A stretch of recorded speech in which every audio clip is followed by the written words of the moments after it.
موت آنے سے پہلے کی 10 علامتیں جو ہر انسان کو موت سے پہلے نظر آتی ہیں۔ بسم اللہ الرحمن الرحیم۔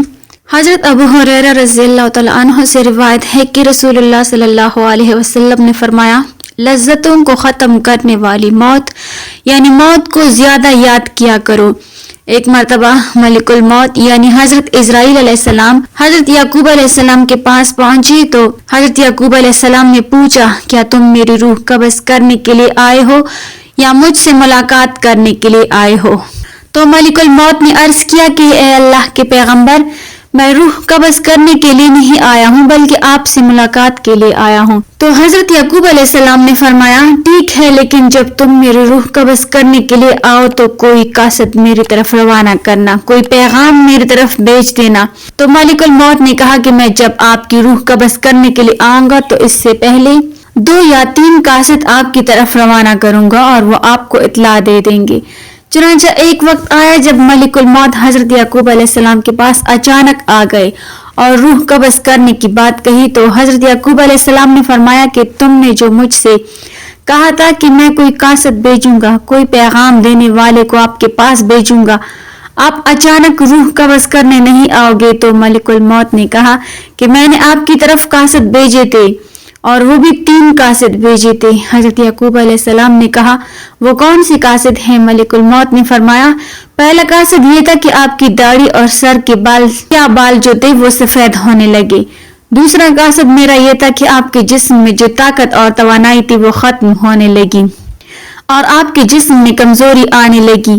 اور تیسرا قاصد میرا یہ تھا کہ آپ کی کمر جو بالکل سیدھی تھی وہ آہستہ آہستہ جھکنے لگی۔ تو یہ 3 نشانیاں ملک الموت نے بتائیں اور ملک الموت یعنی حضرت اسرائیل علیہ السلام نے فرمایا کہ ہر مرنے والے کے پاس تقریباً میرے قاصد آتے رہتے ہیں، لیکن لوگ ان کو نہیں سمجھتے، لوگ ان کو نہیں مانتے۔ اگر مرنے والا بندہ اپنی زندگی میں نیکی اور تقوی میں مشہور تھا، پھر اس کی موت کے بعد اس کا چہرہ خوبصورتی سے چمک اٹھے تو یہ ایسی علامت ہے جس سے اچھا تاثر لیا جا سکتا ہے اور اس پر خیر کی امید کی جا سکتی ہے۔ مثال کے طور پر مرنے کے بعد لوگ اس کی تعریف کریں تو یہ اس کے نیک ہونے کی نشانی ہے۔ اسی طرح زندگی میں اچھی لوگوں کی صحبت بھی انسان کے نیک ہونے کی نشانی ہے۔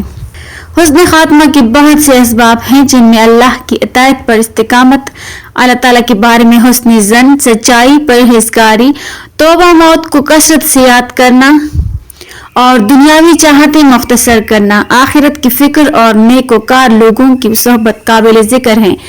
ناظرین، روح جب جسم کو چھوڑنے کے لیے بالکل تیار ہو جاتی ہے یعنی موت سے تقریباً 24 گھنٹے پہلے، تو ہاتھوں، پاؤں اور گھٹنوں کی جلد پر محسوسات ختم ہو جاتے ہیں اور ان کا رنگ بدلنا شروع ہو جاتا ہے اور یہ نیلا یا ارغوانی رنگ اختیار کرنا شروع کر دیتا ہے۔ یہ ایک واضح نشانی ہے جس میں سانس اکڑنا شروع ہوتا ہے اور بے ترتیب ہوتا چلا جاتا ہے اور دھیرے دھیرے بجھ جاتا ہے۔ حضرت عائشہ صدیقہ رضی اللہ تعالیٰ عنہا سے روایت ہے کہ رسول اللہ صلی اللہ علیہ وسلم نے ارشاد فرمایا کہ جب اللہ تعالیٰ کسی نیک بندے کو بختیار بنانا چاہتا ہے تو مرنے سے 1 سال پہلے ایک فرشتہ اس کے پاس بھیجتا ہے اور اس کو درست کرتا ہے اور نیک عمل کی طرف رغبت دلاتا ہے یہاں تک کہ وہ نیک حالت میں مرتا ہے اور سب لوگ کہتے ہیں کہ یہ شخص نیک حالت میں مرا۔ اور جب ملک الموت حاضر ہوتا ہے اس وقت اللہ تعالیٰ اس کی آخرت میں رہنے کی جگہ یعنی وہاں کے سامان اور راحتوں کو جو اللہ پاک نے اس کے لیے مہیا کر رکھے ہیں اسے دکھا دیتا ہے تو اس کی روح خوش ہو کر نکلنے کی خواہش کرتی ہے۔ اس وقت یہ شخص اللہ تعالیٰ کی ملاقات کو پسند کرتا ہے اور اللہ اس کی ملاقات کو بھی پسند کرتا ہے۔ پھر ملک الموت روح قبض کرتا ہے اور جب اللہ کسی بندے کے ساتھ برا معاملہ کرتا ہے تو مرنے سے 1 سال پہلے اس کے پاس ایک شیطان بھیجتا ہے، وہ اس کو گمراہ کرتا ہے اور بہکاتا رہتا ہے یہاں تک کہ وہ بری حالت میں مرتا ہے اور سب لوگ کہتے ہیں کہ بری حالت میں مرا۔ اور جب ملک الموت حاضر ہوتا ہے تو اس وقت اللہ تعالیٰ اس کی آخرت میں رہنے کی جگہ اس کو دکھاتا ہے تو اس کی روح خوف سے بدن کے اندر گھسی جاتی ہے اور اس وقت اللہ کی ملاقات کو ناپسند کرتی ہے اور اللہ اس کی ملاقات کو بھی ناپسند کرتا ہے۔ پھر ملک الموت اس کی روح سختی سے کھینچ کر قبض کرتا ہے۔ کتاب الفضا کے مصنف اس حدیث کی تشریح میں کہتے ہیں کہ ملک الموت کے بلانے پر جان اس طرح نکلتی ہے جیسے سپیر السام کو اس کے سوراخ سے بلائے، اور مومن و کافر دونوں کے جسم سے روح نکلنے کی حالت یکساں ہوتی ہے۔ فرق صرف یہ ہے کہ مومن کی جان خود نکل جانا چاہتی ہے اور کافر کی جان ہٹ درمی کے ساتھ جسم کے اندر واپس جانا چاہتی ہے۔ حضرت جابر رضی اللہ تعالیٰ عنہ سے روایت ہے کہ میں نے رسول اللہ صلی اللہ علیہ وسلم کو وفات سے 3 دن قبل یہ کہتے سنا کہ تم میں سے جو کوئی مرے تو اس حالت میں مرے کہ وہ اللہ تعالیٰ کے بارے میں اچھا گمان رکھتا ہو۔ اللہ تعالیٰ کے ساتھ حسن ظن اعمال صالحہ سے پیدا ہوتا ہے، پس حاصل ارشاد یہ ہوا کہ اعمال صالحہ کی پابندی اس قدر کرو کہ مرتے وقت حق تعالیٰ کے ساتھ حسن ظن پیدا ہو جائے۔ حضرت انس رضی اللہ تعالیٰ عنہ نے فرمایا کہ رسول کریم صلی اللہ علیہ وسلم نے ارشاد فرمایا کہ دیکھو تم میں سے جو کوئی مرے تو اس حالت میں مرے کہ وہ اللہ پاک کے بارے میں اچھا گمان رکھے، کیونکہ اللہ سے اچھا گمان رکھنا جنت کی قیمت ہے۔ یعنی جس کو حق تعالیٰ سے حسن ظن پیدا ہو گیا وہ جنت میں چلا گیا ہے۔ روایت ہے کہ حضرت عمر رضی اللہ تعالیٰ عنہ سے فرمایا کہ رسول کریم صلی اللہ علیہ وسلم نے فرمایا کہ جب اللہ تعالیٰ کسی بندے کو دوست رکھتا ہے اور اسے پسند کرتا ہے تو اسے شہد جیسے مٹاس دیتا ہے، یعنی اعمال صالحہ اور اخلاق حسنہ کی توفیق عطا فرما دیتا ہے۔ صحابہ نے عرض کیا کہ اس طرح مٹاس کیسے دی جاتی ہے؟ آپ نے فرمایا مرنے سے پہلے نیک کاموں کی توفیق دیتا ہے، یہاں تک کہ اس کے پڑوسی اس سے خوش ہو جاتے ہیں۔ حضرت سلمان فارسی رضی اللہ تعالیٰ عنہ سے روایت ہے کہ میں نے رسول اللہ صلی اللہ علیہ وسلم کو فرماتے سنا کہ میت کو موت کے وقت پیش آنے سے اگر پسینہ آئے، آنکھ سے آنسو ہو اور ناک کے نتنے کھلے ہوں تو یہ اللہ کی رحمت ہے جو اس پر نازل ہوئی ہے، اور اگر گلے میں آواز پلٹ کر گھٹنے جیسی ہو جیسے اونٹ کا گلا گھٹنے سے آواز آتی ہے، اور اس کا رنگ بدرنگ ہو جائے اور منہ سے جھاگ نکلے تو یہ اللہ کا عذاب ہے۔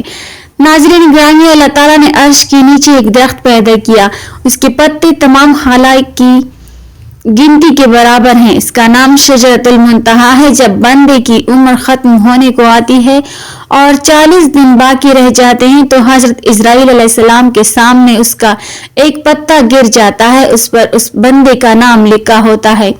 اس وقت کے تمام فرشتے اس کو مردہ کہتے ہیں، یعنی مردوں میں شامل کر لیتے ہیں، اور وہ دنیا میں 40 دن تک زندہ رہتا ہے۔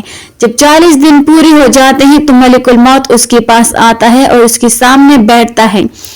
اس وقت بندہ اپنی موت کی تکلیف میں ہوتا ہے۔ جب ملک الموت کو دیکھتا ہے تو گھبرا کر پوچھتا ہے کہ تم کون ہو اور تمہارا کیا ارادہ ہے؟ وہ کہتا ہے میں ملک الموت ہوں، مجھے تمہاری روح قبض کرنے کا حکم ہوا ہے۔ یہ سن کر وہ منہ پیر لیتا ہے اور آنکھیں پترا جاتی ہیں۔ ملک الموت کہتا ہے تم مجھے نہیں پہچانتے، میں وہی ہوں جس نے تیرے رشتہ داروں اور تیرے ماں باپ کی روح قبض کی تھی، اور آج تیری روح قبض کرنے آیا ہوں۔ تو نے دنیا کو کیسا پایا؟ بندہ کہتا ہے میں نے دنیا کو بے وفا اور مکار پایا۔ پھر اللہ تعالیٰ کے حکم سے دنیا اس کے پاس آتی ہے اور کہتی ہے اے نافرمان، تو نے اپنے رب کی کتنی نافرمانی کی اور کتنے گناہ کیے۔ تو نے نصیحت کی بہت سی باتیں سنی لیکن یہ سمجھا کہ ہم دنیا میں ہمیشہ رہیں گے۔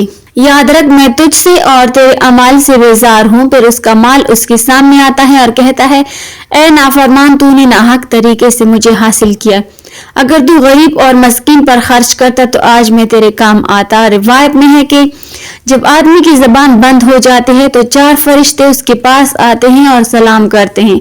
پہلا فرشتہ سلام کے بعد کہتا ہے اے بندے اللہ کے، میں تیری روزی پر مامور تھا، میں نے ساری زمین پر پورا تلاش کیا مگر تیری روزی کا ایک لقمہ بھی کہیں نہ پایا۔ پھر دوسرا فرشتہ آتا ہے اور سلام کے بعد کہتا ہے اے اللہ کے بندے، میں تیرے پانی پر مامور تھا، میں نے ساری زمین پر پورا تلاش کیا مگر تیرے پینے کا ایک قطرہ پانی بھی کہیں نہ پایا۔ تیسرا فرشتہ آتا ہے اور سلام کے بعد کہتا ہے اے اللہ کے بندے، میں تیری سانسوں پر مامور تھا، میں نے ساری زمین پر پورا تلاش کیا مگر تیرے لیے ایک سانس بھی کہیں نہ پایا۔ پھر چوتھا فرشتہ آتا ہے اور سلام کے بعد کہتا ہے اے اللہ کے بندے، میں تیری عمر پر مامور تھا، میں نے ساری زمین پر پورا تلاش کیا مگر تیری عمر کا ایک لمحہ بھی کہیں نہ پایا۔ اس کے بعد نامہ اعمال لکھنے والے 2 فرشتے اس کے پاس آتے ہیں اور سلام کے بعد کہتے ہیں اے اللہ کے بندے ہم تیرے اعمال لکھنے پر مامور تھے. وہ نامہ اعمال اس کو دکھاتے ہیں اور کہتے ہیں دیکھ یہ تیرا نامہ اعمال ہے. اس وقت میت کی آنکھوں سے آنسو جاری ہو جاتے ہیں اور وہ دائیں بائیں دیکھتا ہے اور نامہ اعمال پڑھنے سے ڈرتا ہے.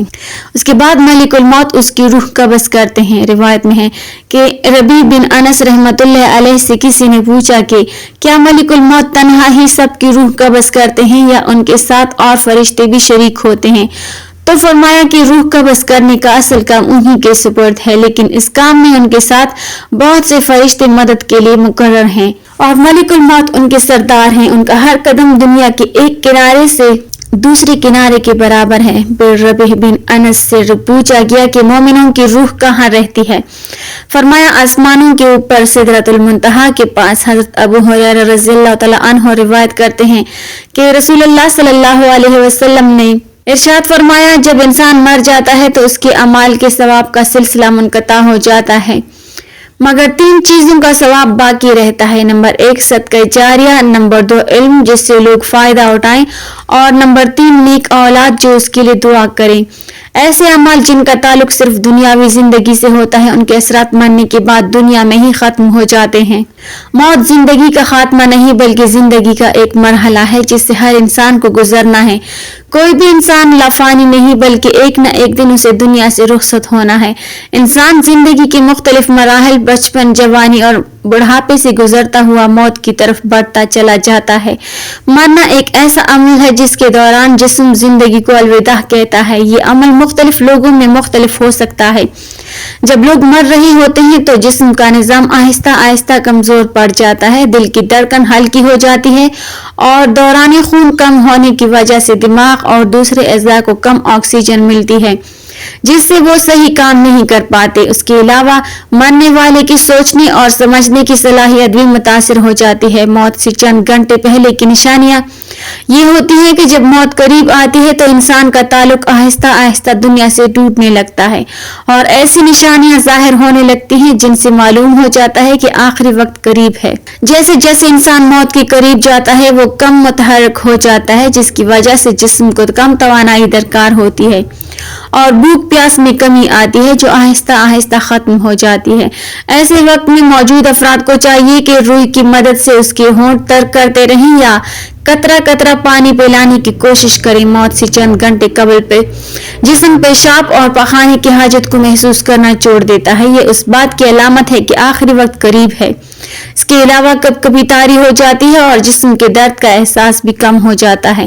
مرنے سے چند دن پہلے ہی اس کی حالت میں تبدیلی آنے لگتی ہے جیسے نیند کا بڑھ جانا. مرنے والا زیادہ تر نیند میں رہتا ہے. اس کی وجہ میٹابولزم کی کمزوری ہوتی ہے. آخری گھنٹوں میں یہ کیفیت بے ہوشی جیسی ہو جاتی ہے. موت سے چند گھنٹے قبل دل کی دھڑکن بے ترتیب ہو جاتی ہے اور نبض محسوس کرنا مشکل ہو جاتا ہے. یہ اس بات کی نشانی ہے کہ اعضاء اپنا کام مکمل کر چکے ہیں اور جسم آخری منزل کی طرف بڑھ رہا ہے. آخری وقت کے قریب جسم کا درجہ حرارت اور بلڈ پریشر کم ہو جاتا ہے. آنکھوں میں آنسو آ سکتے ہیں اور بعض اوقات شدید پسینہ بھی آتا ہے. جسم ٹھنڈا پڑنے لگتا ہے اور جلد کا رنگ ہلکا نیلا یا جامنی ہو سکتا ہے. موت سے پہلے سانس لینے کا انداز بدل جاتا ہے. سانسیں کبھی تیز اور کبھی رک رک کر آتی ہیں. دیکھنے والے کو یوں لگتا ہے جسے سانس لینے میں دشواری ہو رہی ہو. دراصل یہ آخری وقت کی نشانی ہوتی ہے. اس وقت دماغ بعض اوقات متحرک رہتا ہے لیکن کمزوری کی وجہ سے الجھن ہو سکتی ہے اور وہ کسی کو پہچاننے میں غلطی کر سکتا ہے. اس وقت پاس موجود افراد کی ذمہ داری ہے کہ اسے تسلی دیں. مرنے والے کو بعض اوقات عجیب مناظر دکھائی دیتے ہیں. طبی سائنس اسے وہم کہتے ہیں لیکن اہل علم جانتے ہیں کہ یہ سکرات کا وقت ہوتا ہے. آخری لمحوں میں اس کے پاس بیٹھنے والوں کو چاہیے کہ اسے تکلیف نہ دیں. اس کے قریب بیٹھ کر زیادہ نہ روئیں کیونکہ مرنے والا سن سکتا ہے. اگر وہ مسلمان ہو تو اس کے پاس قرآن کی تلاوت کریں یا کلمہ طیبہ پڑھیں. اللہ تعالیٰ ہمیں موت کو یاد رکھنے اور نیک عمل کرنے کی توفیق عطا فرمائے. آمین. ناظرین کمنٹ باکس میں اللہ تعالیٰ کے 99 ناموں میں سے ایک نام ضرور ٹائپ کریں.